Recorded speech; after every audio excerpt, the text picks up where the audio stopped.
আমি বলি তাতে তাদের সুবিধে হবে। তুই তো জানিস বুড়িমার জীবনে একটা দুর্ঘটনা ঘটে গেছে। ওর হাজব্যান্ড ইনকাম ট্যাক্সে কাজ করত। মেঘালয়ে একটা রেডে যায়, কিন্তু তারপর আর সে ফিরে আসেনি। হ্যাঁ, মনে পড়েছে আমার। সে তো অনেক কাল আগের কথা।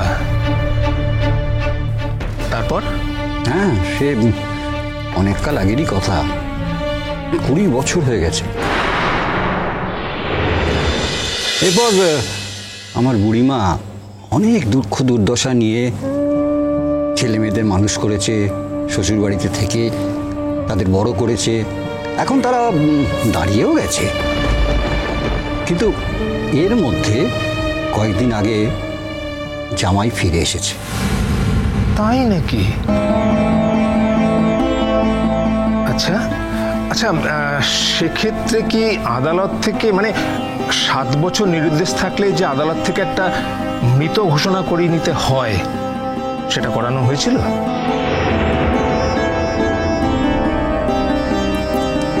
আমি কোনোদিন আদালতে যাইনি, সেসব কিছু করা হয়নি। ও বাহ, তাহলে তো বেশ ভালোই হলো। কোনো কমপ্লিকেশনস নেই, তোমাদের বিবাহিত সম্পর্কটা বজায় আছে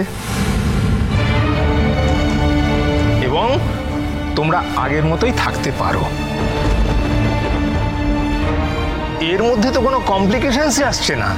হ্যাঁ, যদি ওটা না হতো তাহলে হয়তো একটা ফর্মালিটি করতে হতো।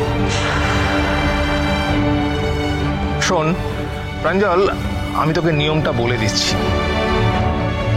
এক হচ্ছে, কেউ যদি 7 বছর বা 7 বছরের বেশি নিরুদ্দেশ থাকে, তাহলে আদালত থেকে তাকে মৃত ঘোষণা করিয়ে নিতে হয়।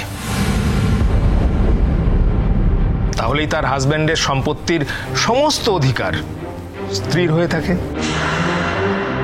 আর তাছাড়া যদি 3 বছর পরস্পর পরস্পরের সঙ্গে না থাকে, তাহলে ডিভোর্স করিয়ে নেওয়ার অধিকার থাকে। এগুলো যখন কোনোটাই হয়নি, তাহলে ধরে নিতে হবে যে ওদের সম্পর্কটা আছে। কিন্তু মানসিকভাবে তো সম্পর্কটা মরে গেছে। একটা মৃত সম্পর্ককে টেনে নিয়ে কি আমি কি করব?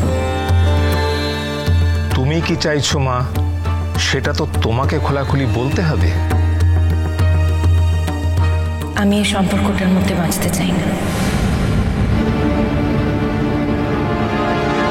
না, ঠিক আছে, সেটা হতেই পারে।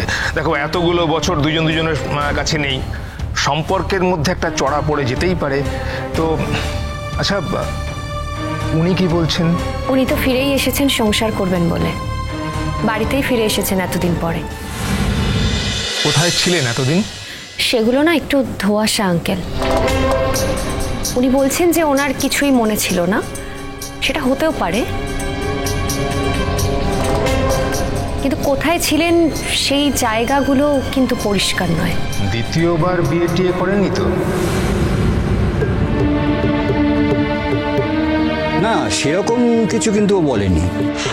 আর তাছাড়া বিয়ে করে সংসার টংসার করলে তো সেখানেই থাকতো। এই 20টা বছর সত্যি একটা রহস্য। মানে সত্যিটা তো আমাদেরও জানা নেই, কিন্তু এই 20টা বছর ও কোথায় ছিল? ও বলছে ও একটা হোমে ছিল। হোমে ফোন করলেই তো হয়। হোমের ফোন নাম্বার নেই, হোমের ফোন নাম্বার উনি বলতেও পারেননি, আর হোমের আশেপাশের রাস্তার নামটাও উনি বলতে পারেননি।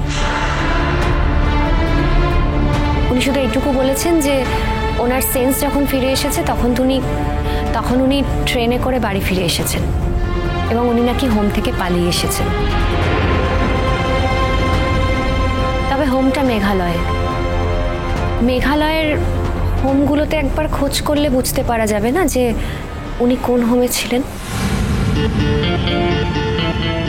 আসলে মেঘালয় তো অনেক বড় একটা স্টেট, এত বড় একটা জায়গায় আন্দাজে আমরা কোথায় বা খুঁজবো।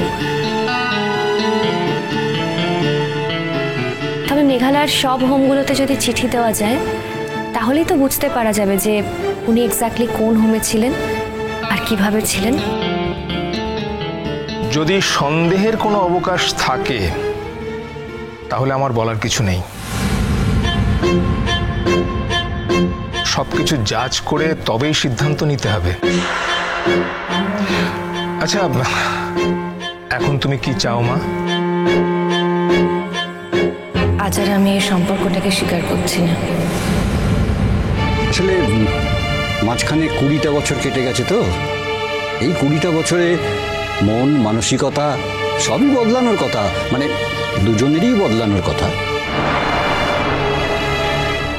ও যদি সত্যি কিছু মনে করে না রাখতে পারে তাহলে তো ও এক জায়গায় থমকে আছে। কিন্তু বুড়িমার জীবনে তো অনেক বদল ঘটেছে, মন মানসিকতা সবই বদলে গেছে। বয়সের সঙ্গে সঙ্গে বুড়িমার জীবন বোধ তো পাল্টে গেছে। এখন যদি ও ওই জামাইয়ের সঙ্গে থাকতে স্বচ্ছন্দ বোধ না করে, সেটা তো করতেই পারে, সে স্বাধীনতা তো ওর আছে। আলবাত আছে। সমস্যা হচ্ছে আমাদের সোসাইটি, পাড়ার লোক, বাড়ির লোক, মানে ওর শ্বশুর বাড়ির লোক, ওর বাপের বাড়ির লোকও কেউই তো ব্যাপারটা মেনে নেবে না। সেটা তো তাহলে তোমাকেই ঠিক করতে হবে মা। তুমি কি করতে চাও এখন বলো? আমি তো ঠিক করেইছি, ঠিক তো আমার করাই আছে। আমি শুধু আপনার কাছে নিয়মগুলো জানতে এসেছি। একটা কথা তোমাকে আমি বলে দিচ্ছি মা, তুমি যে সিদ্ধান্তই নিয়ে থাকো না কেন, দেখো আইনত তুমি এখনো ওই মানুষটির সঙ্গে কিন্তু বিবাহিত সম্পর্কে জড়িত আছো। যেহেতু কোনো আইনি পদক্ষেপ নাওনি, এই বিবাহিত সম্পর্কের থেকে বেরোতে গেলে তোমাকে কিন্তু আইনি পদক্ষেপ নিয়েই বেরোতে হবে। বুঝেছি আঙ্কেল, অনেক উপকার হলো আমার। আপনি এই যে কথাগুলো বললেন আমি সত্যি সত্যিই বুঝতে পারলাম, আর এটাও বুঝতে পারলাম যে আমার তখন কি ভুল হয়েছিল, কি করা উচিত ছিল তখন আমার, আর এখন আমাকে কি করতে হবে। এই তো মিষ্টি এসে গেছে, দাও দাও সবাইকে দাও।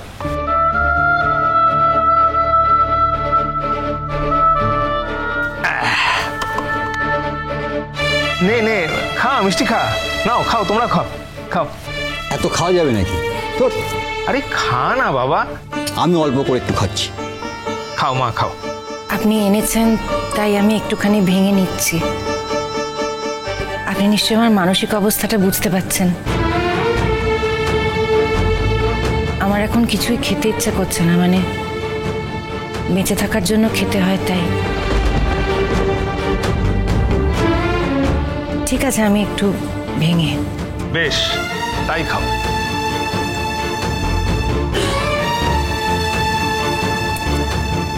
কি হলো, তুমিও খাও মা। আঙ্কেল, আমি না এমনিতেই মিষ্টি খাই না, তো আপনি যখন এনেছেন আমি একটু ভেঙে নিচ্ছি।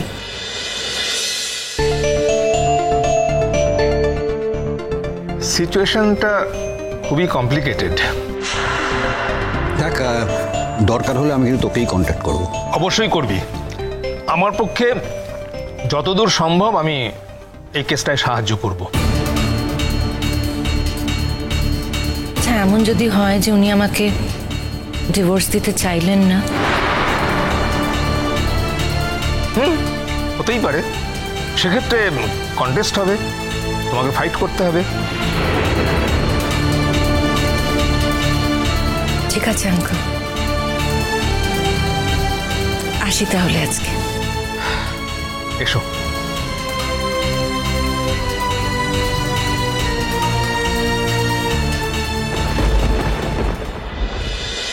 চিরসখা হে